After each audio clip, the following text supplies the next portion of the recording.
let's start by talking about this weird Jerry Coyne thing that is happening this week. And I'm going to try my best. I feel like I'm going to go for a while on this. But basically, in the span of about 24 hours, the Freedom from Religion Foundation made a really bad mistake by publishing an article written by an anti trans bigot. Then they got a lot of backlash for it. And now they're trying to correct their own problem. And if you don't know what I'm talking about, well, good for you for having a life outside the internet. Okay, let me try to explain what is happening, and maybe you can follow what the hell is going on here, okay? So, back in early November, that's how far back we got to go for this, the Freedom from Religion Foundation posted an article on its website. Now, if you're familiar with FFRF, they do a lot of really good church state separation work. They file a lot of lawsuits when they are necessary. I've worked with, emailed with, spoken to a lot of the people who work for that organization. I will tell you, I personally like what they do. I like who they are. I enjoy discussing these things with them.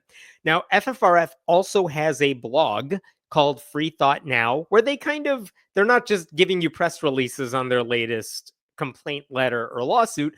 They might have their staffers or people associated with the group expound on what is important to them. Things like the problem with Christian nationalism, how religion is bad for feminism, things like that, things that their members would probably agree with.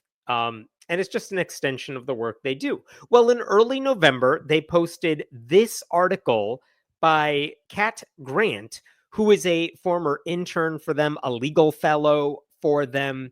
And the reason Kat, who goes by they, them pronouns, the reason Kat was writing about this issue is because they were upset, with good reason, at the way a lot of conversation in our country is just so rabidly anti-trans. November 7th, obviously, is right after the election, after the Trump campaign had barraged the airwaves with a lot of anti-trans ads. And honestly, I'm not going to read the entire article for all of you right now, but the gist of it is just saying, look, there's a lot of issues. There's a lot of ways religion ties into anti-trans bigotry. And when people are asking this title question, what is a woman? They're kind of missing the point about trans rights. And that's something Kat cares very much about. Kat actually mentioned this in the piece. I found this interesting. Like, why is this a topic a group like FFRF would care about? Well, Kat tried to answer that question right here. In much of the modern United States, gender is viewed through the lens of the religious traditions that were brought by European colonizers. Missionaries often viewed gender systems outside of the strict sexual binary to be a mark of a less civilized nation, and imposed views of both gender and presentation, such as forcing boys in residential schools to cut their hair, onto the indigenous communities. The point being, religion, traditional religion, has played a role in harming trans people, and obviously a lot of that legacy still exists in conservative religious groups today, as you know. Because who do you think is sponsoring all these anti-trans bills at state level, at the federal level? It's a lot of religious conservatives who are Republicans, right? Kat also writes this at the very end here that I want to point out. As a non-binary person, I play with gender expression in all sorts of ways, from my physical presentation to my art, in ways that vary throughout the day. I'm not non-binary because I don't identify with femininity. I'm non-binary because no particular gender matches my internal sense of self at all. All of this is to say that there is an answer to the question, what is a woman? And makes a reference to something they wrote earlier. A woman is whoever she says she is. Okay, fine. I don't know. I don't know how many people read that article. I don't know how persuasive it may be for the people who may disagree with anything Kat wrote, but I get why FFRF would publish a piece like that, because if you talk about LGBTQ rights, you cannot escape religion. And honestly, as someone who follows news about this whole world day in and day out, I'll be honest with you. I didn't hear anybody talking about that piece for the past month and a half that it has been out. Either people didn't notice it or they were not bothered by it. But apparently, there was one person bothered by it, right? And I'm going to get to that in a second. The reason I'm really glad, though, that Kat wrote that and that FFRF posted it is because in our broader atheist community, there has been a really big anti-trans problem. Richard Dawkins is kind of the tip of the spear of that. He's been spreading anti-trans propaganda for years now. I've talked about that on this channel. Don't make me rehash everything, but basically, he has platformed a bunch of anti-trans activists on his podcast, during his stage shows. He thinks trans people are all cosplaying as a gender they are not. He's like, well, I can't possibly be transphobic because I use whatever pronoun they want me to use, but I think something different inside my head. Right? Like that's who he is now. And the Center for Inquiry, an organization that merged with Dawkins Foundation, has not criticized anything Dawkins has said. In fact, their CEO, Robin Blunder, has posted articles trashing trans people as well. I think she posted something recently like condemning doctors who work with trans children. She wrote, I hope their malpractice insurance is paid up. They're going to need it. Like, why the hell is the head of a skeptic group threatening doctors who are helping kids who are trans? You know what I mean? She also accepts without question everything that the Cass review says, which is a UK thing that is deeply problematic for so many reasons. And other YouTubers have made better videos about why it's problematic, right? Which you could check out. But the point is, if CFI, Center for Inquiry, and Richard Dawkins, if this is the way these people are handling trans issues, a legacy organization, arguably the most famous atheist in the world, then you know what? We need more atheists and atheist organizations defending trans rights, because the attacks against trans people often come from religious conservatives and these other atheists who, for whatever reason, they treat gender the same way their ideological opponents treat faith. Which is, I'm not going to change my mind about it. I don't care what evidence you throw my way. I've invested too much in my beliefs, so there's nothing you can do to make me change my mind. That's how Richard Dawkins deals with trans issues. That's how creationists handle, the book of Genesis. So, if you think and understand how gender-related issues are, if you think it's tangential to atheism, I will just tell you that religious conservatives don't think that at all, because gender, they think, is perfectly intertwined with their faith. They said religion was the basis for being against marriage equality. They say their religion is why they're against abortion rights. And yes, they say their religion is why they're against even accepting the existence of trans people. And we're in for 4 more years of how bad that's going to be at the national level because a bunch of idiots decided to vote for Donald Trump. Okay, so if you don't want religion dictating our laws, and you think LGBTQ people deserve civil rights, then you should understand why this is a topic that I believe atheists ought to care about. It's not that you have to be progressive on everything to be an atheist. I'm not doing a No True Scotsman here. I'm saying if you care about anything that extends from your atheism, this seems like a pretty likely extension of the brand, right? Anyway, Richard Dawkins has been super anti-trans, and it's the only thing he cares to discuss these days, it seems. Or even if he doesn't want to talk about it, he has no problem chiming in when it suits his needs. One of his closest buddies in this world is a guy named Jerry Coyne. And Jerry Coyne is the author of a number of books about science and religion. He wrote a really good book called Why Evolution is True. He wrote a more recent book that I really liked. It's called Faith versus Fact: Why Science and Religion Are Incompatible. I like those books. They're good. But Jerry Coyne is also another one of those old school atheists who, if you read his blog day in and day out, which I do, because again, I keep tabs on this stuff, all he does these is spread anti-trans rhetoric.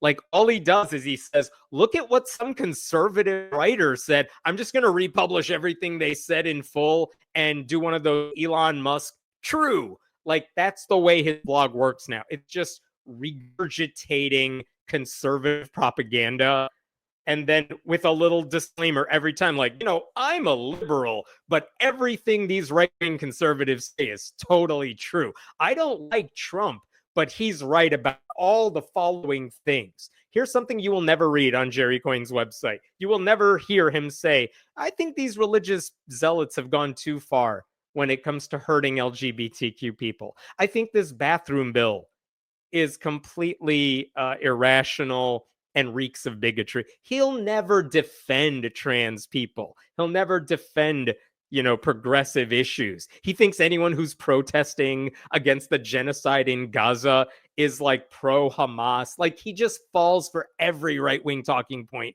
there is. And then he's like, I can say that because I'm a very good critical thinker. That's who Jerry Coyne is now. Okay. He's been doing this for years. In fact, just a few months ago, I think in October, the Center for Inquiry, surprise, surprise, had their annual conference, and Jerry Coyne was one of the speakers. What did he speak about? Basically, it was a whole talk that was against trans people. In fact, Dr. Stephen Novella, who I believe is one of the co-hosts of Skeptic's Guide to the Universe, that podcast, he actually gave a talk on the opposite side of the issue, because he has obviously a foot that's been long wedged in the skeptics community, and he's disturbed by how many people are super conservative on these issues and wrong and cruel about it. But Jerry Coyne gave an anti-trans talk there too. Here's the other thing you should know. Jerry Coyne is also an honorary board member of the Freedom from Religion Foundation. Doesn't mean he has any say in what they do. It's kind of one of those like honorary titles they just give to say, hey, you're famous. Can we use your name to make our organization look better? And he said yes. And that's pretty much how it works. So it's purely symbolic, usually, these things. They have a bunch of people on there who are also weirdly conservative on a bunch of issues. And I don't really understand why FFRF wants to associate with them, but that's a separate issue. But apparently, after Jerry Coyne saw that article I shared with you by Kat Grant about, what is a woman? Jerry Coyne's like, this person wrote about trans issues in a way that made trans people seem normal. I don't like that. So can I write a rebuttal to it? And I'm an honorary board member, so you got to let me do it, right? That's basically his pitch to FFRF. And for whatever reason, someone at FFRF, more on that later, said, sure, I guess that makes sense. And so this past Thursday, they posted an article on their blog, FFRF did, and let me share this with you. This is what they shared. Biology is not bigotry. And Jerry Coyne basically makes the argument that, you guys, I don't know what you're all arguing about. Let me teach you about chromosomes, because I'm the expert on chromosomes because I'm at the University of Chicago and I did biology stuff. And so whatever, trans people are ignoring science and it's not bigotry to say so. Couple things I want you to notice here. First of all, is right at the top of this article, there is a disclaimer, which is weird because FFRF does not usually put disclaimers on their blog posts, but here you go. FFRF honorary board member Jerry A. Coyne requested that this column be written as a guest blog. The views in this column are of the author and do not necessarily reflect those of the Freedom from Religion Foundation, which is interesting for a couple reasons. One is they seem to know that this article's going to be a problem. Like, why else would you put a disclaimer on? But also, why did you publish it then if you thought it was going to need a disclaimer at all? Now, I'm going to jump the gun a little bit and tell you, apparently, from conversations I have had, putting a disclaimer on guest posts like this is something they've been thinking about for a little while. It was not because of this article It just so happened that Jerry Coyne's guest post is the first time they used the disclaimer, and it could not have come at a more opportune time. But is it a coincidence? Yeah, it kind of is a coincidence, but also it doesn't really help. Doesn't make FFRF look good, because why are you publishing this if it's such a problem? Okay, so what did Jerry Coyne write in this piece? Among other things, he basically says sex is binary, which it's not. And there are, again, plenty of videos and articles you can read to explain why that is.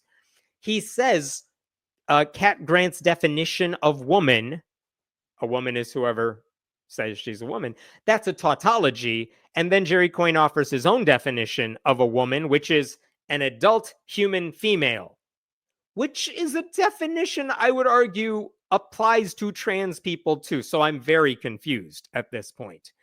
He also says FFRF is stepping out of its lane by even bringing up this topic, even though, as I just pointed out, religious zealots raise LGBTQ issues all the time and propose and support legislation aimed at targeting LGBTQ issues. So you better believe atheist organizations, church state separation organizations need to care about LGBTQ rights, because that is within their purview.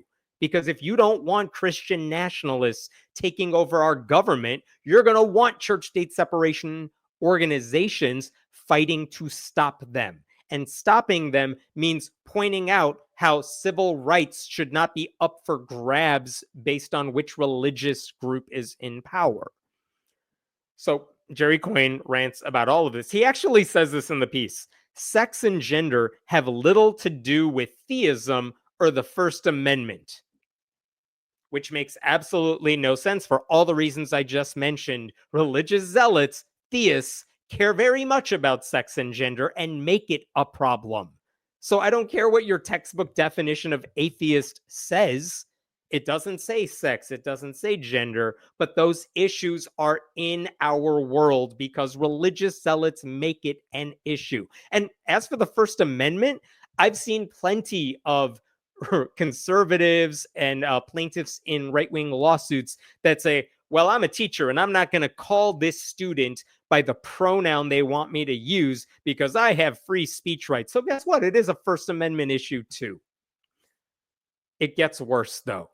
This whole article by Jerry Coyne gets so much worse, and I'm going to show you one specific section here that is unbelievable.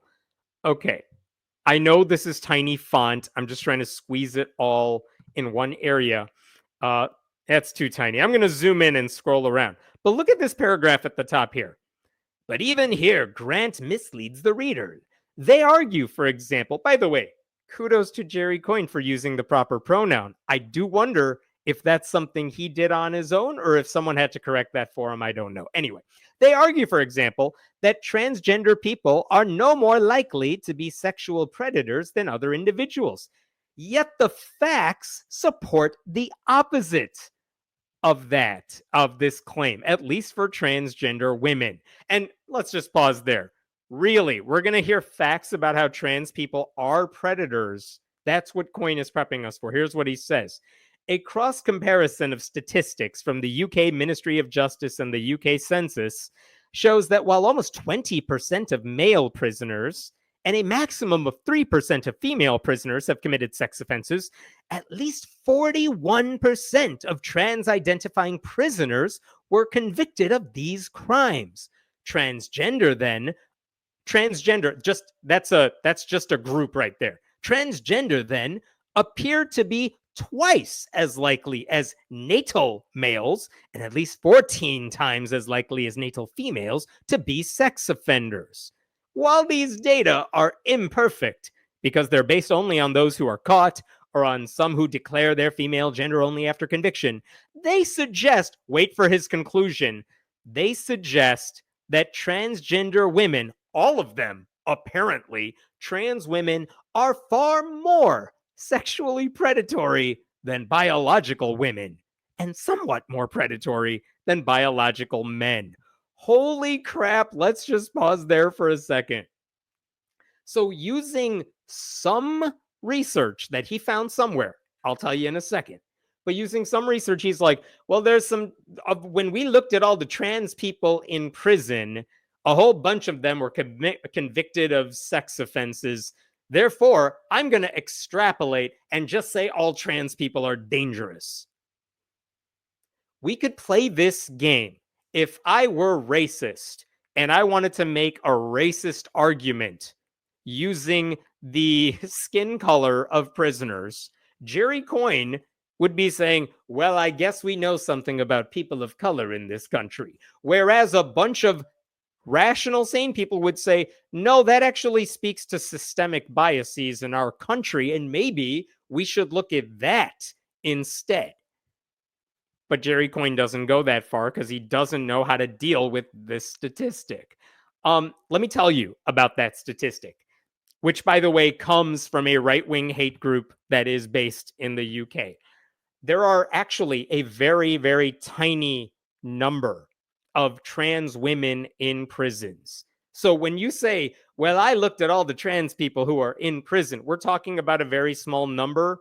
I think it's between like 60 and 140 or something. Literally, it's a small raw number. There are actually fewer trans women in prison. If you look at it as a percentage of the population, the percentage of trans people in prison is actually smaller than the percentage of trans people in the UK at large, which suggests to me trans people are actually more law abiding than everybody else.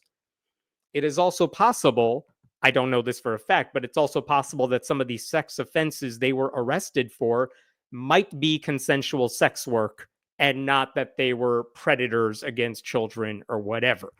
I have found multiple UK-based newspapers, like legitimate ones, that actually posted debunkings, rebuttals of that 41% statistic because it was getting such traction in the UK, where people like J.K. Rowling and a whole bunch of other famous people in the UK have been spreading anti-trans propaganda.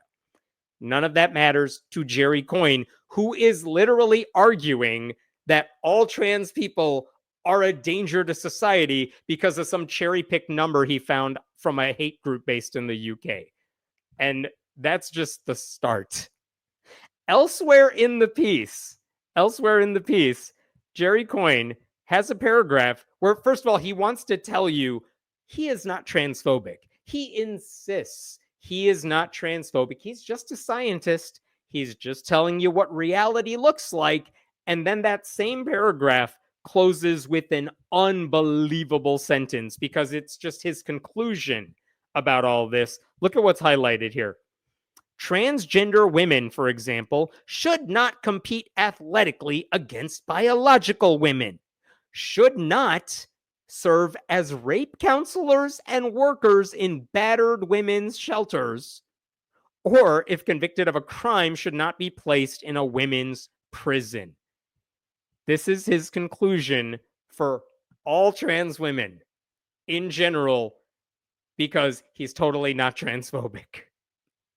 Like, first of all, it is hard for me to imagine how a trans kid who wants to play basketball in high school is getting in the way of the legal and moral rights of girls on other teams. I promise you, like 99% of high school athletes and college athletes are not going to do it professionally. They just want to have some fun.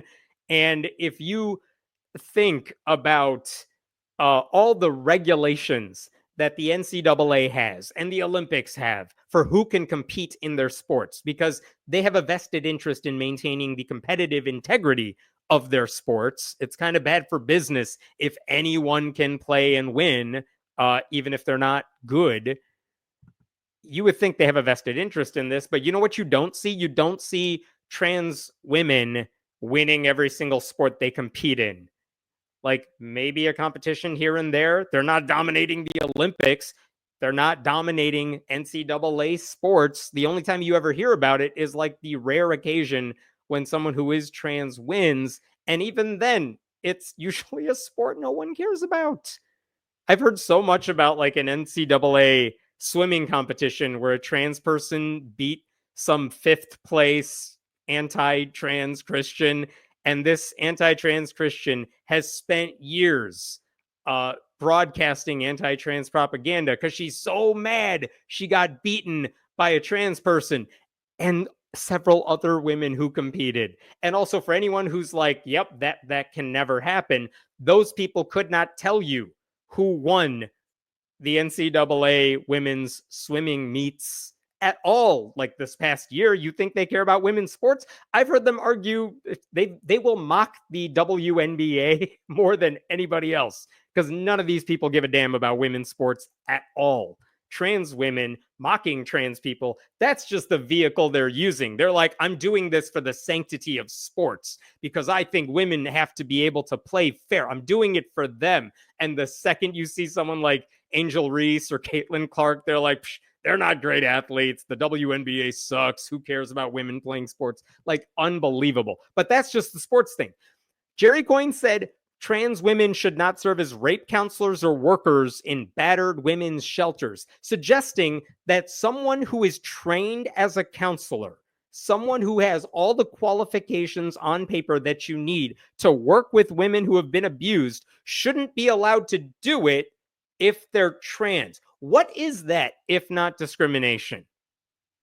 That is pure bigotry. This is in the same paragraph where Coyne's like, I'm not transphobic, but you can't let these people be around other women, not after women have been abused. You know who suffers abuse? Trans women. Lots of them. Oh my God. The rest of that, and by the way, if you're convicted of a crime, you should not be placed in a women's prison. There are so many stories out there of what happens to trans women who are put in male prisons. It's not good. And obviously it has enormous mental health impact on that community when you are forcing trans women to be in a men's prison. Again, I expect all of these talking points from Marjorie Taylor Greene, Lauren Boebert, Matt Gaetz, because he's trying to deflect from his own problem. You know what I mean? Like, you expect these talking points from right-wing zealots. You shouldn't expect it from guys whose entire reputation is, I'm a good critical thinker and I will help you think critically as well. So Jerry Coyne's entire piece, it's not just, let me tell you the biology because I'm a biologist. It is just a prejudicial rant against the very existence of trans people and basically saying these people are a threat to society based on some cherry picked data I found on a hate group's website.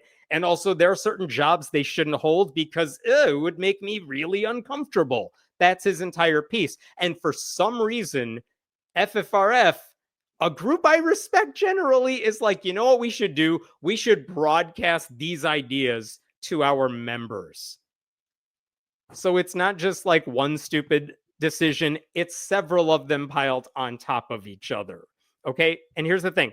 I expect Jerry Coyne to have these bigoted thoughts because he's had them for years now. I expect Richard Dawkins to say nothing of value and only horrible things when it comes to trans people because he's been doing that for years now. I do expect better from FFRF. So how did this happen and how did FFRF respond to this? Well, after they posted that article by Jerry Coyne on their website and they blasted it out to their membership because they share their guest posts with certain members and all that, I think they got a lot of backlash. I think members started writing them saying, what the hell are you sharing this with me for? Because that doesn't make any sense. I saw personally a lot of well-known atheists with platforms on YouTube, on Facebook, other places, start ripping them a new one on their own platform, saying, FFRF, what the hell are you doing posting this piece? I saw all of that.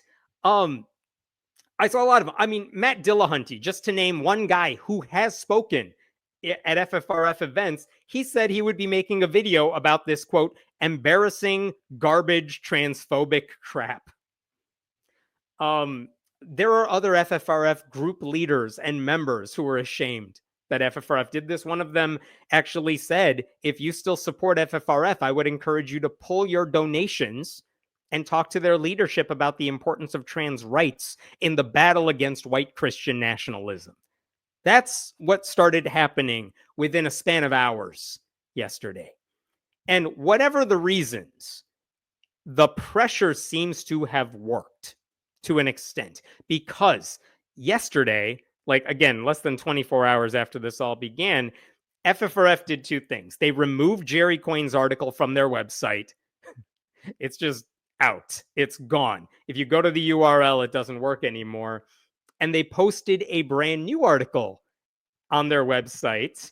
Um, this one is posted as a press release, as a news release. It wasn't on their blog. So technically more people are seeing it. Also, it does not have a disclaimer. This one comes straight from FFRF's co-presidents, Dan Barker and Annie Laurie Gaylor. And let me show you this article that they just posted here. Here we go. FFRF supports LGBTQIA plus rights. Like, wow, they're really, hey, everyone, don't be mad at us. Okay. Here's the thing. So they spend several paragraphs saying, we're the good guys. Don't be mad at us. We support LGBTQ rights, all that stuff. They spend several paragraphs telling you, don't be mad at us. There's one weird line here. I found this one interesting. We are proud to have a diverse staff and membership, 13% of whom identify as LGBTQIA, and 97% support civil rights for the LGBTQ community, far more than the general population. I believe that is true, and that's based on a membership survey they sent out. I do find it kind of funny that they're like, you guys, only 3% of our members really hate LGBTQ people. Like, why are you bragging about that? That's low, sure, but that's not okay. Just to suggest that there might be an explanation for that, I think, I don't have this in front of me, I think when they sent a membership to their a survey to their membership, and they said, what issues are you really passionate about? And I think one of the many options was like, are you motivated by civil rights for LGBTQ people? There were some people who I don't think are motivated by that. They don't care about it. They're like, I'm an atheist for philosophical reasons, and I don't care about tangential issues. I don't care about abortion. I don't care about women's rights. I don't care about LGBTQ rights. All I care about is whatever the dictionary tells me about atheism. Okay, fine. But again, I don't buy it, because if you're conscious, you know how religion affects all of those things. So whatever. I don't think that's saying 3% of people hate LGBTQ people, but whatever. Weird thing to say. But after several paragraphs of saying how they're awesome for LGBTQ people, we get to the actual Coyne article. And it's at the bottom here. Here's what this says. Despite our best efforts to champion reason and equality, we recognize mistakes can happen. And this incident is a reminder of the importance of constant reflection and growth. Publishing this post was an error of judgment, and we have decided to remove it as it does not reflect our values or principles. We regret any distress caused by this post and are committed to ensuring it doesn't happen again. Moving forward, we're reviewing our content guidelines and internal processes to ensure our public messaging consistently reflects our values. We're committed to learning from this experience. What else do they say? Our mission to keep religion out of government is inextricably linked to preserving and advancing these fundamental rights. Okay. You know what's not in this entire passage? Sorry. And the word apology or any derivation of that, it's very much a PR sort of apology, non-apology. You know what I mean? They also don't actually say Jerry Coyne's name, I don't think, anywhere in here. They just say, maybe they mention Jerry Coyne's name. I can't remember. But no, maybe they don't. I don't know. It's not good that they didn't explain, here's how it got posted, and here's what Coyne got wrong, and here's what he said that does not reflect our values or principles. That's a problem. Like, I appreciate that they posted something, but you can tell, here's my attempt at defending what they did. I think they really quickly thought, shit, we need to get something up stat because we don't want this overtaking any of the good work we did. We don't want our members leaving en masse, you know what I mean? And so they really quickly put this out. They forgot to separate paragraphs and everything. They really quickly just got it out, and they put it out there saying, sorry, our bad. We shouldn't have done that. Please don't be mad at us. Here you go. And they did not have time to actually explain what actually was wrong in it. I hope they do. I think that would be useful in trying to make us take their attempt at an apology a little more seriously. I want to know, what exactly did you see in his post that you thought was valuable for the rest of us to hear? Did you read it? I mean, if you read it, you should have been like, oh shit, that seems bad and weird and cherry picked and all of that. So again, it's a thing. It's not bad. It's just not great. They also don't mention anyone's names. They don't say, here's the person responsible for posting that thing. More on that in a second. But it's a start. You know what else they don't do? They don't say Jerry Coyne is going to be removed from their honorary board. They don't say they're going to remove a couple other people who are on their honorary board who are also anti-trans activists at this point. So I'm going to say a couple other things, but let me tell you this. I do not think FFRF posted this because they agreed with Coyne. I think, this is just me speculating here, I think they published a piece a couple months ago, early November, which was fine. And then Jerry Coyne, a member of their honorary board, said, I have a response to that based on science. Would you publish it on your website since you posted the original article? And that is not something publishers of any kind hear, which is, may I write an original article for your website and will you publish it? And FFRF's like, well, sure, I guess that makes sense since you're focusing on the science and we can be a forum for speech and these are issues that can be debated. And then Jerry Coyne sent it in and they helped him publish it, and they had no idea what sort of minefield they were stepping into, because either they don't understand these issues and didn't talk to anyone who does, or they just felt like, okay, this is not a big deal. We can post this and no one's going to care because we never get much response for these articles. I don't know. I don't know what the answer was, but they did blast out their apology to their listserv so everyone saw it. Again, not defending the way they did it, but I think that makes the most sense to me for how they are responding to this, how this could have happened, things like that. So yesterday, I found this funny. I was looking at Jerry Coyne's website, and one of the things he said on there is he was explaining to his readers, hey, I just posted this article for FFRF. Maybe you all want to read it. And there's this post on his site that says, my article seems to have disappeared. But one copy has been archived in a couple of places. He clearly posted that before he saw that update from FFRF. Like, no one told him, dude, we're taking it down because you're a bigot. So that's amusing. But I did want to point out a couple other things he said. This is, again, yesterday, which is this. He says, after a bit of back and forth with the bosses of the FFRF, they accepted this version, which says this is not something some lowly staffer just accepted and edited and posted. The people at the top, Dan Barker, Annie Laurie Gaylor, were the ones who literally looked at this essay and posted it on the website.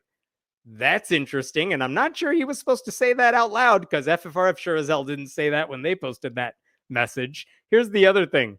He also mentions that disclaimer that I brought up earlier, and he says, make of this disclaimer what you will, but I find it a remarkable coincidence that the appearance of disclaimers just happens to accompany the publication of an article discussing the definition of woman. I trust that the disclaimer will appear alongside every article going forward, but seriously, am I not supposed to feel picked on as the recipient of the very first disclaimer? As I said earlier, it is, in fact, a coincidence. And I am stunned by this idea of what? They put a disclaimer on my piece? I feel picked on. Anyway, let me go on trashing trans people who have it very good in our society. So that was Jerry Coyne yesterday, before he saw what FFRF did. And apparently he saw what FFRF did today because he posted again about all of this. And you guys, he is so mad. He's so furious. And today he just went off on like, how dare they criticize my bigotry? This is him today. I was unable to believe that they would actually remove my post, especially because FFRF co-president Annie Laurie Gaylor had given me permission to write it and approved the final published version. Interesting. I don't think he was supposed to say that out loud, but here he is throwing one of the co-presidents of FFRF under the bus. He also says he emailed Annie Laurie about that. She didn't respond to him. Interesting. After sharing FFRF's note, what else did he write that was hilarious? This is what disappoints me most. Not just the mission creep instantiated by the FFRF's incursion into partisan politics or dubious ideology. I'm going to stop there for a second. He thinks FFRF taking a position on civil rights, LGBTQ rights specifically, and you know what, while we're at it, taking a position on abortion rights, he thinks this is all mission creep, that they should only focus on atheism and church-state separation issues because that's their job. And again, I go back to, what do you think some of the biggest church-state separation battles are these days? It is religious conservatives using faith to demonize whatever it is they don't like. They don't want women having control of their bodies, so they go after abortion rights. Now it's a church-state issue. They don't want trans people using a bathroom in a public space. They use their religion, and like God created man and women, man and woman, so trans people don't exist, so they shouldn't be allowed to use bathrooms in public, whatever. They use religion in defense of their bigotry. So guess what? Now that is a church-state issue. Everything is not about, by the way, by that logic, evolution and creationism would not be a church-state issue, or it wouldn't be an atheism issue. That would also be tangential. But you will never hear Dawkins or Coyne say, why are these atheist groups talking about evolution so much? That has nothing to do with atheism. But for some reason, when it involves trans people, they're like, you guys are getting out of your lane. Why don't you stay in your lane? That's where you belong. Anyway, back to what Coyne is saying. The fact that they will not allow free and civil discussion about an article that they published, an article that concludes by saying a woman is whoever she says she is, if that is not a statement ripe for discussion, then what is? It is only fear that would make an organization take down a rational discussion of such a contentious statement. The contentious statement being trans people exist. I don't know what the FFRF is afraid of, but I am just a biologist defending my turf. And I'm not by any means bent on hurting LGBTAIA plus people. I'm pretty sure he misspelled the initialism. All right, not the biggest problem here. Listen, a nonprofit organization is not some free speech forum. Twitter is not a free speech forum. The fact that this dude, of all people, is like, hey, I thought we had free speech in this place where I shoved myself into against your will, apparently. That's not a free speech forum. Also, no, discussing the humanity of trans people is not up for debate. That is not a contentious statement that deserves discussion. If Ken Ham said, hey, you know, you all post a lot about evolution and all that, I would like to submit an article to your readers explaining why creationism is true. And then FFRF said, no, I don't think we want to publish that. And then Ken Ham went back and said, what's up with these people? I thought they cared about free speech. Why aren't they publishing whatever I send them? You would know how dumb that sounds. And yet Coyne is like, what? I, with my fancy pants book writing, you should publish anything I say. It is gold. No, FFRF is not obligated to post anything that he writes. I like this at the end of Coyne's argument too. When they start censoring my words, they did not censor him, because though biologically justifiable, they are ideologically unpalatable. That is just too much. All I can say now is that this is not the end of the kerfuffle, and that I stand by what I wrote before, which, like I said, Like, oh my God, this man is like a 1940s belle on her plantation. Like, oh my God, what? I can't take this. And of course, he stands by what he wrote before. You think evidence is going to sway him on a thing he's already made his mind about? No, you would have to be a critical thinker for that to happen. How sad is it that one of the nation's premier organizations promoting free thought won't permit that kind of thought on their website, but instead quashes what they see as wrong think? Again, I say, if someone said, if Robert F. Kennedy Jr. said, hey, I'm about to take over Health and Human Services, and I have ideas about why nobody should get vaccinated, and you scientists, you seem to care about vaccinations, why don't you post my article? And FFRF said no. It would not be, well, how come you don't care about free thought? Oh, you just don't like wrong think. It's not wrong think just because Jerry Coyne is wrong about something. You don't get to declare anything anyone else thinks. It's not automatically wrong because you, Jerry Coyne, don't happen to believe it. Like, just the dumbest way of responding to this whole thing, but you could tell he's super mad. And this has happened to all of his anti-trans buddies too. Like, he expects his cohort, Steven Pinker, Peter Boghossian, all those people, they just think that everyone should be like worshiping the ground they walk on. And if they say anything and you criticize it, you're being a censor, or you're not open to free thought. And everything these guys say is always true no matter what. Like, just utterly self-unaware. Is that a phrase?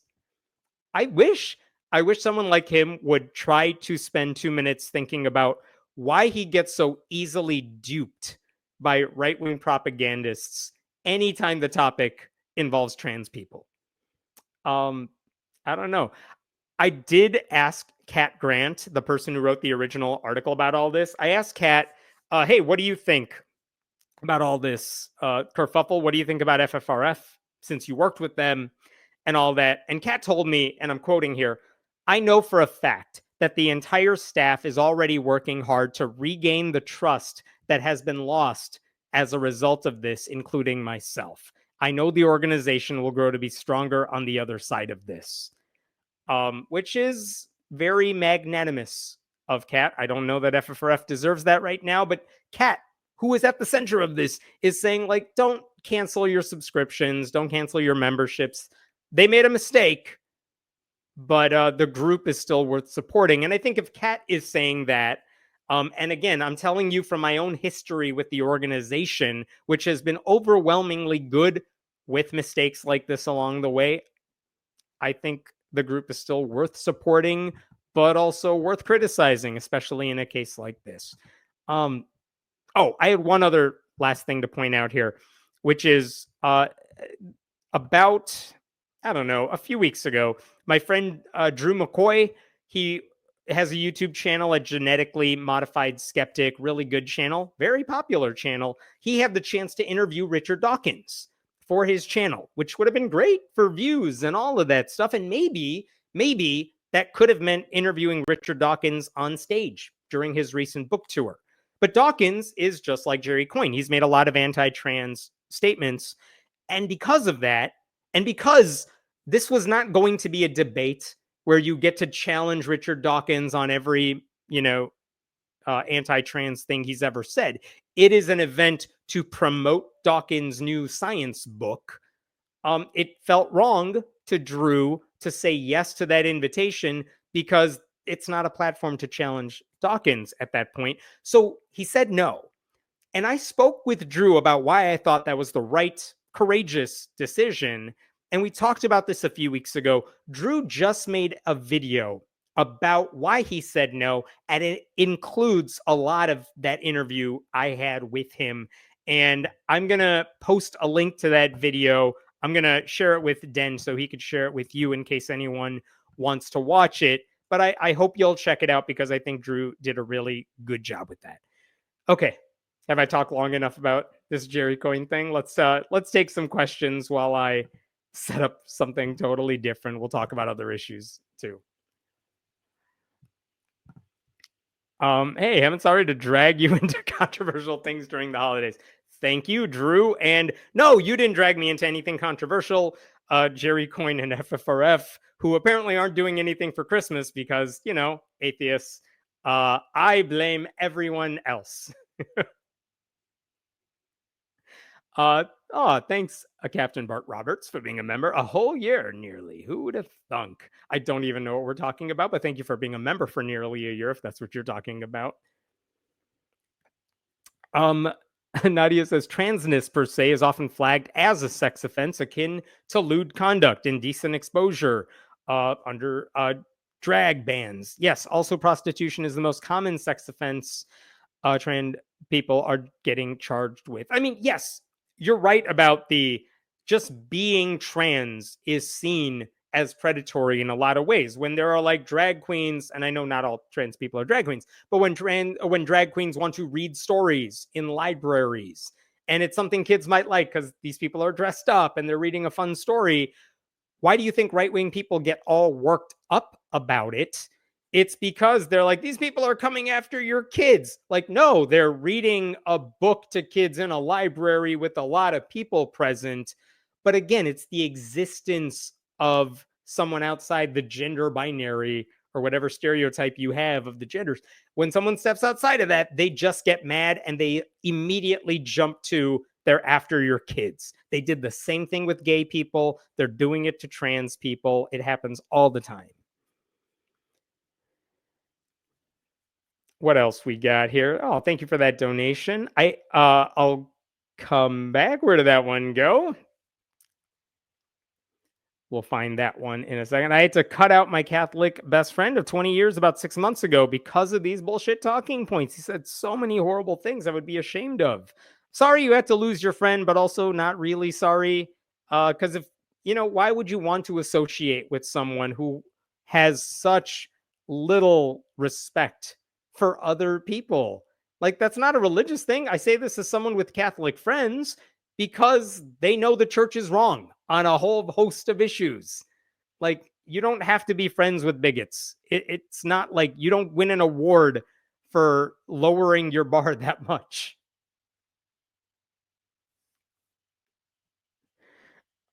Elizabeth, thank you for that donation. To the troll in the chat, um, I'm not sure what we're saying here. This has no impact on you directly. No one cares about your equipment. Why are you worried about everyone else's? Thank you for responding to the troll that way. But yeah, this is the thing I don't get about the people who are so worked up and mad about trans issues. It's like, why does this hurt you so much? What did you lose a basketball game in middle school and now you're like taking it out on anyone who's trans forever on the thought that maybe this is why you suck as an athlete? I have no idea. But they get so mad about things that don't affect them at all. Like, all of you have been in public bathrooms with trans people and you probably didn't know it because it's usually not an issue. Like, why are you trying to ban them from them today? It's just dumb arguments everywhere.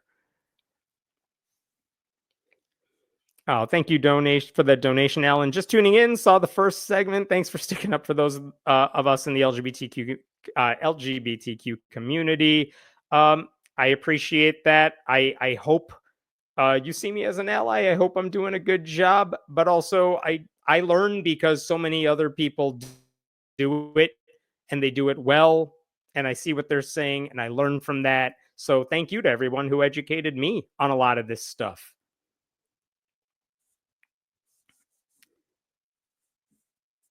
I am trans non binary. I live with my parents. My dad is a Catholic deacon. Oh boy. But he's the only family member who gets my name right always. Most of the rest of the world scares me. He gives me hope. Well, I'm glad that works out in your family. Because as you know, that very easily could not work out too. But it's always nice when someone has that respect and they say your name and treat you, I hope, with the respect you deserve. That's nice to hear. If you can tell someone is trans or assume they are when they're a man with long hair or a woman wearing a suit, who cares? Bigots do. Yeah, they do. Again, I've said this. I think Drew and I mentioned this in the Dawkins video. Like, there are cases of people like Dawkins literally wrongly gendering someone that they're like, this person is trans. And it's like, nope, they're really not. You just think they are because, again, you're stuck to your talking points and you can't imagine that they're not.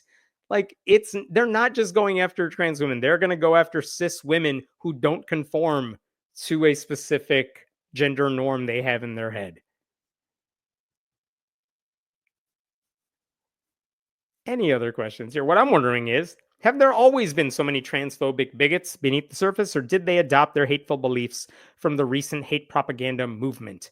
Um, I don't know if I'm the expert at this. I do think it's more of the latter. When they see people like, if you go into like the people, the conservatives who are anti-woke, whatever way they want to define that, and they make the same arguments as religious zealots, except without the religion, I do think that's relatively recent. I don't think they really cared about these issues for many years, and they weren't issues in the public spotlight for many years. So, like, I don't think Richard Dawkins was sitting around in the 80s and the 90s thinking, I really dislike trans people. But I think when all of his buddies started getting on this wavelength, and they all are on that wavelength, he's like, yeah, that makes sense. And like his friends, I think Richard Dawkins is just surrounded by a bunch of people who tell him he's the smartest guy in the world.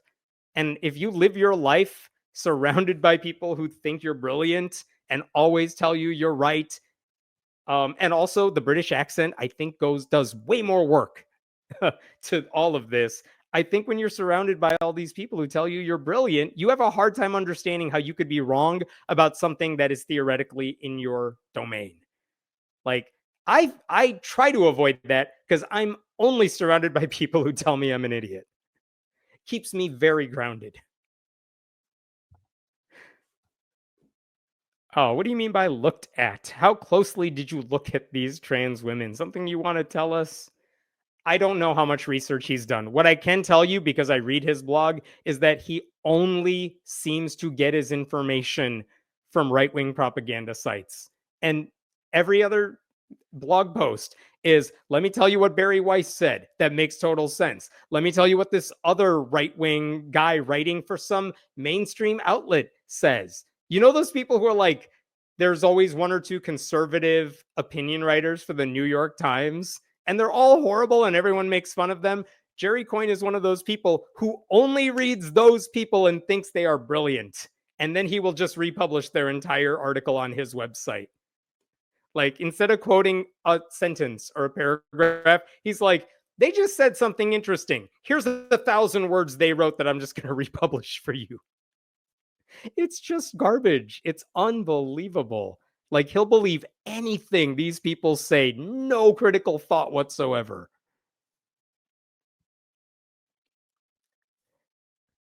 A lot of questions on this one. All of this is a distraction from the people recognizing that we are being destroyed by oligarchs. I know. I agree. I'm not looking forward to the next 4 years of whatever hell the Trump administration will impose upon us. I guess the only silver lining is they're also really dumb. And so you got to weigh that. Yeah, they're evil, but they're also totally incompetent. And I'm kind of hoping the incompetent side wins out all the time. Because one, that would be funny. And two, they won't do all the evil things they want to do. I know I've said this before, but like the one of the only things Trump did correctly in his first term is getting judges confirmed. They were horrible at pretty much everything else, but for whatever reason, judges they were on the mark about, and we've seen the consequences of that. Like, how much more incompetent could they get? We'll see. Maybe trans are judged prejudicially just as black people have historically. I mean, yeah, that's the point I made earlier. There are some people who are just prejudiced against trans people, and they're using the same argument that racists have used over the years. And again, if they read books, if they were aware of what people have, how the connections people have been making about those two issues, maybe they could see this stuff. But again, if you're only reading right wing websites all day, then you probably think Matt Walsh is a great documentarian. So you got other problems.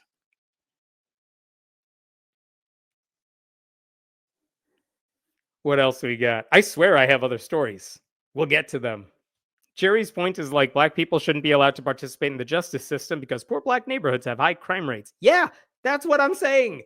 That's exactly what it is. It's I found some trans people who did something bad, and so I'm going to use that to just discriminate against all of them. And I'm going to take into zero account the systemic problems that led to them being imprisoned in the first place. Like, that's his idea. That's why they can't handle social justice. It takes nuance into account. And some of these people have no ability to deal with that because it destroys their talking points.